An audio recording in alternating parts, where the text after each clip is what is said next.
Allahumma salli ala Sayyidina Muhammad. Assalamualaikum warahmatullahi wabarakatuh. Innal hamdalillah nahmaduhu wa nusalli ala rasulihil karim, amma ba'du. Hadirin yang berbahagia, masih dalam ta'lim di bab anjuran zuhud dan qanaah dalam kitab Fadilah Sedekah. Lanjutan hadis yang ke-14. Junaid Baghdadi rahmatullah menceritakan bahwa ia tidak pernah melihat siapapun yang lebih kuat beribadah daripada Sirri Sakati rahmatullah. Pada usia 98 tahun, tidak seorang pun yang pernah melihat ia berbaring, kecuali ketika ia sakit yang menyebabkan kematiannya. Abu Muhammad Jariri rahmatullah beriktikaf setahun penuh di Makkah Al-Mukarramah. Dalam masa iktikaf itu, ia tidak tidur sedikit pun, tidak bercakap dengan siapapun, juga tidak bersandar ke kayu ataupun dinding. Abu Bakar Qatani rahmatullah bertanya kepadanya, "Bagaimana engkau memperoleh kekuatan bermujahadah seperti itu?" Ia menjawab, "Allah subhanahu wa ta'ala telah melihat kesungguhan hatiku. Lalu dia, Allah, memberikan kekuatan kepada tubuhku yang zahir." Mendengar itu, Abu Bakar Qatani rahmatullah menundukkan kepalanya sambil terus-menerus memikirkan hal itu. Lalu ia pergi dari situ. Abdul Wahid bin Zaid rahmatullah menceritakan, ketika aku melewati sebuah gereja, di sana terdapat seorang rahib. Lalu aku memanggilnya, "Wahai rahib," tetapi ia tidak menyahut.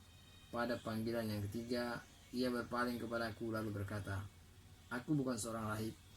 Rahib adalah seorang yang takut kepada Allah, mengagungkannya, bersabar atas musibahnya, ridho padanya atas keputusan takdir, bersyukur kepadanya atas pemberian nikmat-nikmatnya, merendahkan dirinya terhadap kebesarannya, menghinakan diri terhadap kemuliaannya, tunduk di bawah kekuasaannya yang mutlak, merasa tidak berdaya terhadap kehebatannya, senantiasa berfikir dan merisaukan hisabnya serta azabnya, berpuasa pada siang hari dan berjaga pada malam hari untuk beribadah, takut kepada jahanam dan pertanyaan di padang mahsyar, telah melenyapkan kantuknya.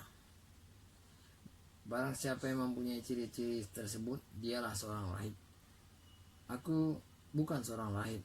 Aku hanyalah seperti seekor anjing gila. Aku duduk di sini agar tidak menggigit siapapun. Ketika aku bertanya kepadanya, mengapa hubungan manusia dengan Allah terputus, rahib itu menjawab, karena cinta dunia, kecantikan dan kelezatan dunia telah memutuskannya dari hubungan kepada Allah. Dunia ini tempat dosa. Orang-orang cerdik dan berakal adalah orang yang membuang dunia dari hatinya, lalu bertawajuh sepenuhnya kepada Allah dan mengamalkan sesuatu yang menyebabkan ia dekat dengan Allah. Uwais Al-Qarni rahmatullah adalah seorang wali Allah yang masyhur. Kadangkala berkata, "Malam ini adalah malam untuk ruku." Maka ia menghabiskan waktu sepanjang malam dalam keadaan ruku. Kadangkala ia berkata, "Malam ini adalah malam untuk sujud." Maka sepanjang malam ia akan menghabiskan waktunya untuk bersujud. Ketika Atabatul Ghulam rahmatullah bertaubat dari dosa-dosanya, ia sibuk beribadah sehingga sedikit pun tidak mempedulikan makan minumnya. Ibunya berkata, "Kasihanilah nafsumu, beristirahatlah sedikit." Ia menjawab, "Semua ini kulakukan karena kasihan terhadapnya. Ini hanyalah menahan penderitaan untuk beberapa hari saja, bukan untuk beristirahat selama-lamanya." Abdullah bin Daud rahmatullah berkata, apabila salah seorang dari ahli warak ini sampai berusia 40 tahun, maka mereka akan melipat alas tidur mereka dan menyimpannya. Mereka tidak lagi memikirkan tidur. Kahmas bin Hasan rahmatullah mengerjakan sholat 1000 rakaat setiap malam. Beliau berkata kepada nafsunya sendiri, "Wahai induk dari segala kejahatan, bangunlah dan berdirilah untuk sholat." Ketika ia sudah sangat lemah, ia sholat 500 rakaat setiap malam, lalu menangis karena merasa telah kehilangan separuh malamnya. Rabi' rahmatullah berkata, ketika aku mengunjungi Uwais Al-Qarni rahmatullah alaih, ia sedang memulai tasbihnya setelah sholat subuh. Karena tidak ingin mengganggunya, maka aku duduk menunggunya sehingga dia menyelesaikan amalannya. Ia duduk sambil bertasbih di tempatnya sampai zuhur. Kemudian ia menunaikan sholat zuhur dan diteruskan dengan sholat sunat hingga masuk waktu asar. Setelah selesai sholat asar, ia duduk hingga waktu maghrib. Setelah sholat maghrib, ia meneruskannya dengan sholat sunat sampai waktu isya. Setelah isya sampai subuh, ia sibuk beramal di situ. Setelah sholat subuh, esoknya ia duduk. Tiba-tiba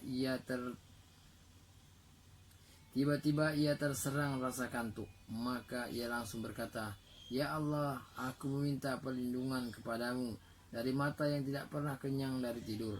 Dan aku juga memohon kepadamu dari perut yang tidak pernah merasa kenyang. Melihat semua itu, aku segera kembali. Aku merasakan bahwa apa yang telah aku lihat cukuplah sebagai pelajaran bagiku." Ahmad bin Harb rahmatullah berkata, betapa mengherankannya orang yang mengetahui bahwa surga sedang dihias untuknya di atas langit dan neraka sedang dipanaskan di bawah bumi, namun ia dapat tidur di antara keduanya. Seseorang menceritakan bahwa ia pernah menjumpai Ibrahim bin Adam rahmatullah alaih. Setelah sholat isya, Ibrahim menyelimuti dirinya dengan jubah lalu berbaring di atas sebelah lambungnya sampai subuh tanpa bergerak sedikit pun atau mengubah posisi tidurnya. Ketika subuh, bangunlah ia dan tanpa berwudu ia menunaikan sholat subuh. Perawi bertanya kepadanya, "Semoga Allah merahmatimu. Kamu tidur sepanjang malam lalu engkau bangun subuh dan mengerjakan sholat tanpa berwudu terlebih dahulu?" Ia menjawab, "Sepanjang malam aku berlari-lari dalam taman surga dan kadang-kadang di sekitar api neraka. Dalam keadaan seperti itu, bagaimana mungkin aku dapat tidur?" Dikisahkan bahwa Abu Bakar bin Asyashi rahmatullah alaih tidak pernah berbaring di atas tempat tidur selama 40 tahun. Ia menasihati anaknya agar sekali-kali tidak berbuat dosa di kamar ini, karena ia pernah menghatamkan Al-Quran di dalamnya sebanyak 12.000 kali. Menjelang wafatnya, ia menunjuk ke arah satu sudut rumahnya lalu berkata, "Di tempat itu aku pernah menghatamkan Al-Quran 24.000 kali." Samnun rahmatullah melakukan sholat nafil 500 rakaat setiap hari. Dialah yang ditulis oleh Alama Zubaidi rahmatullah bahwa di Baghdad ada seorang kaya raya yang telah membagikan 40.000 dirham kepada fakir miskin. Ketika Samnun mendengarnya, ia berkata kepada dirinya sendiri, "Aku tidak memiliki 1 dirham pun. Biarlah aku menunaikan sholat 1 rakaat untuk setiap dirham yang telah disedekah." Lalu ia pergi ke kota Madain dan sholat nafil sebanyak 40.000 rakaat. Alhamdulillah hadirin berbahagia, kita telah dengarkan ta'lim yang lanjutan hadis ke-14 ini. Banyak kisah-kisah orang-orang yang mujahadahnya sangat luar biasa. Semoga apa yang kita dengar ini kita bisa ambil pelajaran di dalamnya, dan kita berharap kepada Allah dengan rahman-rahimnya Allah berikan kekuatan pada kita untuk mengamalkan dan menyampaikan lagi. Untuk sempurna majelis, kita tutup majelis kita dengan doa kifarah. Subhanakallahumma wa bihamdika asyhadu an la ilaha illa anta astaghfiruka wa atubu ilaik. Assalamualaikum warahmatullahi wabarakatuh.